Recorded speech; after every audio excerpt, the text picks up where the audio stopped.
Thank you, Mr. Speaker. I've got two very philosophical opinions on this, and one of them mirrors Senator Green's, but I'm sitting here remembering a book that I read this past year called The Rise and the Fall of the House of Zeus, about the trial lawyer down in Mississippi. And that's how he funded his lawsuits on asbestos and the tobacco industry and those types of things. But I have a real problem with this body, or any of us, dictating to an industry what they can and can't do when it's a free market society. I mean, that just goes against the core of my basic beliefs and the core of the basics of what a lot of us I know believe in. I don't think we ought to be involved in that. Number two is you said, okay, 25%, that's a fair profit. What happens when interest rates go back up like they did in the 70s and 80s? And don't dare tell me that that can't ever happen again. All of a sudden, 25% may be too low that you can't do it. Why put a cap on something? When I was on the chairman of the Pension Benefit Guarantee Corporation, we were studying the effects of the discount rate and how to do it and how to set its policy. And it's set on a floating rate. It's set on a floating rate type thing. Well, it's a 30-year bond, then it's a combination, the average of the AAA bond funds or AA bonds, corporate bonds. But it floats. It floats to what the economy is. So I have a real problem in us voting to put a cap on anything.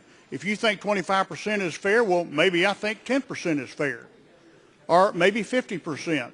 But just to say 25% in a time period in the economy where interest rates could skyrocket, you're at the lowest possible levels they are right now anyway, and if it goes up, 25% is going to be nothing. So why put an artificially capped rate on there that could be totally outdated in a couple of years? And second, when you put a cap on any type of industry like this right here, you're making it a monopoly for a certain people. And if you think those guys are that bad, why are you making the entry level for people to compete against them? Why are you wiping that out? Because that's exactly what you do when you start constricting the way people can do business. By the way, Mr. Speaker, I like your flowers. Thank you. Senator Johnson to respond, then Senator Kelsey. Thank you, Mr. Speaker and members, and thank you, Senator Gardenhire. I don't disagree with you in many respects about putting numbers in the code. It's a challenge. It's something that I've dealt with, this body has dealt with on a number of occasions, where we put a dollar amount in the code and then that quickly becomes antiquated. I do view a percentage amount in the code as slightly different. Your hypothetical scenario about changes in interest rates is certainly a good one, and one that might have to be addressed by this body at some future date. With regards to capping what people can charge, though, Senator Gardenhire, I'd simply assert to you, Title 47 has got a lot of caps in there. Payday lenders have a lot of caps.